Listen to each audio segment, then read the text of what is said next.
Good evening, everyone. Hi. It's Mark Basshead 4 here with a beard. Yes. Yeah. And John, need your haircut. But no beard. No beard. No. But we're here courtesy of Google Plus, because we love Google Plus so We much. do. Biggest fans. Everything they're doing is wonderful, especially to the vinyl community. The music you're hearing in the background is Jem Finer's Long Player, and this is It's getting quite loud as well. this is the vinyl. This is an extract from the vinyl record, which has two kind of pieces of its thousand. It plays for 1,000 years, and it's on a it never repeats itself over 1,000 years, and it's installed in various places around the world. You look up longplayer.org and find out more about it. This is actually a 12-inch vinyl and a book as well inside. Limited edition. Very nice. Yeah. So, we're just going to share the tunes we have been listening to this evening. We kicked off with Fred Wesley and the Horny Horns. Fantastic album, this. Obviously, basically the P-Funk rhythm section and the P-Funk horn section, the Horny Horns. We were listening to the track Foreplay. Absolute classic. Yeah. And you follow up one chunk of P-Funk with another chunk of P-Funk and played deep off Parliament's Motor Booty Affair, which was a kind of around 1978, 1979. Another very funky track. Keeping the funky spirit alive was Society of Soul. This is from the sort of mid-90s and is it Organised Confusion? Organised Noise. Organised Noise, yes. So the collective that included Outcast, CeeLo Green, Dungeon Family, and Witch Doctor. Witch Doctor. Yeah, And the Goody Mob. And the Goody Mob, indeed. Yeah. So just a really good example of kind of mid-90s funk, I guess. Southern Funk. Southern funk. Very nice record, actually. Yeah, with incredibly heavy bass line you're listening to. Yes. I never need much of an excuse to play the Isley Brothers, and something connected me to Footsteps in the Dark from Go For Your Guns by the Isley Brothers. I mean, I just love the Isley Brothers, actually, particularly their kind of teenage period. Just sounds so fresh as well still. And I think it was listening to Ronald Isley's voice that the only place I could go after Ronald Isley was another incredible soul singer. And this is the new Donnie Hathaway 4 CD box set on Atco that has just come out. It's got a lovely booklet. You can see the 4 CDs there. It's basically got a CD of, a kind of compilation of loads of about 24 tracks from the various different Donnie Hathaway solo albums. Then there's also a CD of all unreleased tracks, and then an alternative live CD, because obviously he released a couple of live albums.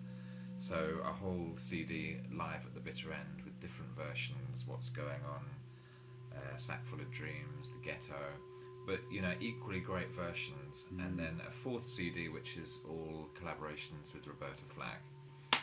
So if you don't know Donnie Hathaway, you really need to get to know him, and this is a very good place to start. You listen to the version of Sack Full of Dreams. It's fantastic. Yeah. Beautiful version.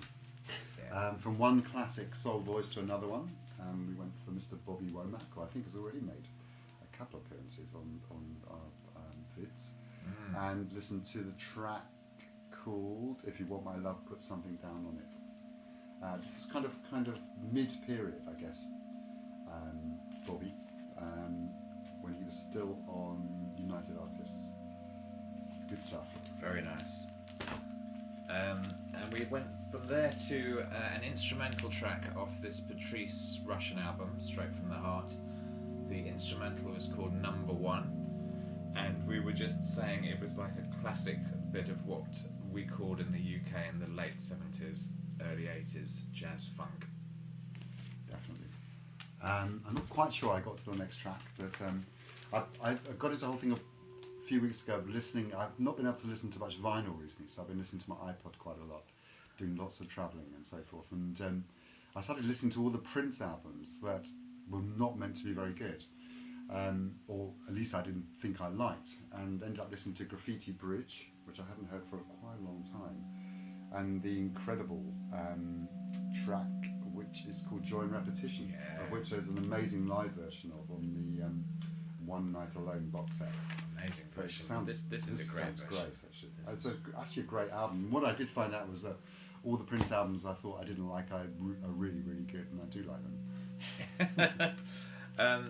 I think the connection for me was there was a fantastic, very intense guitar solo on the track Joy and Repetition, and it just made me think of Jimi Hendrix, and then it made me think of, I think Jimi Hendrix's last recorded appearance was actually on Stephen Still's first album, on the track Old Times, Good Times. This sounded really great, actually, really nice recording, some fantastic sort of psychedelic Hammond work from Stephen Stills himself, and of course some Jimi Hendrix guitar soloing going on. Great album.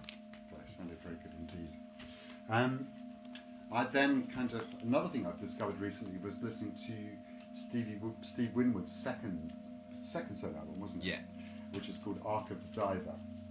I got interested in it because I was reading about Talk, who I got really, really like, and they mentioned the track Spanish Dancer off here, which sounded incredibly interesting, actually.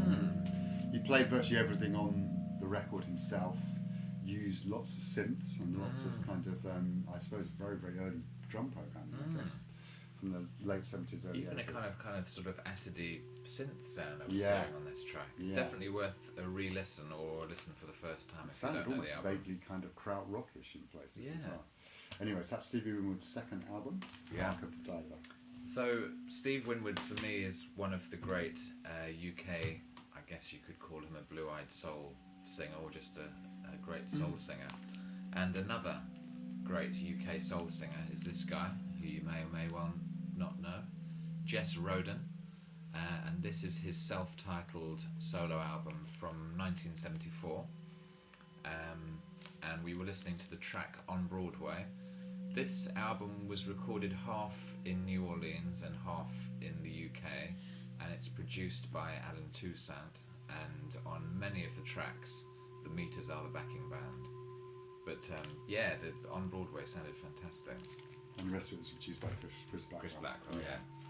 I'm not quite sure how I got to this next record again, but I think I'm still thinking about Jimi Hendrix and the connection earlier on, actually. And this was the first Chicago album still called Chicago Transit Authority. I just remember reading that Jimi Hendrix really liked Terry Kath, who was the guitarist on here. He played the end of the freeform guitar track of this. Still think this album sounded amazing. Really great. It sounded great, actually. There are a lot of kind of rock bands with horns around this time, Blood, Sweat and Tears and Flock and all kinds of people. So this is from the first Chicago. But interesting enough, it was reminding me, it had a kind of early Led Zepp sound, but obviously predated both those bands. Yeah. From there, we went to this album, which is by the UK band called Family. I think I've shown one or two of their albums previously.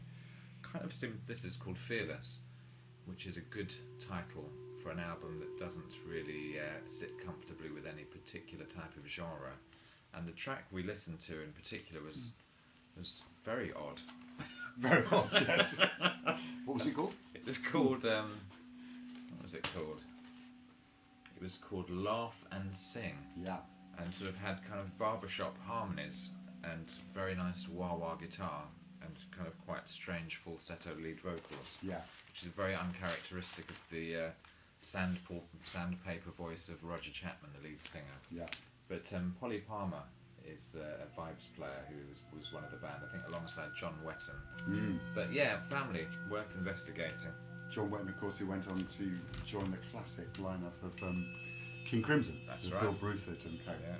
Then we had a break and moved into I guess what is a bit of a jazzy section. Yes. Really. And fueled by sheep's cheese. Sheep's cheese. So we had some sheep's cheese, which obviously got us in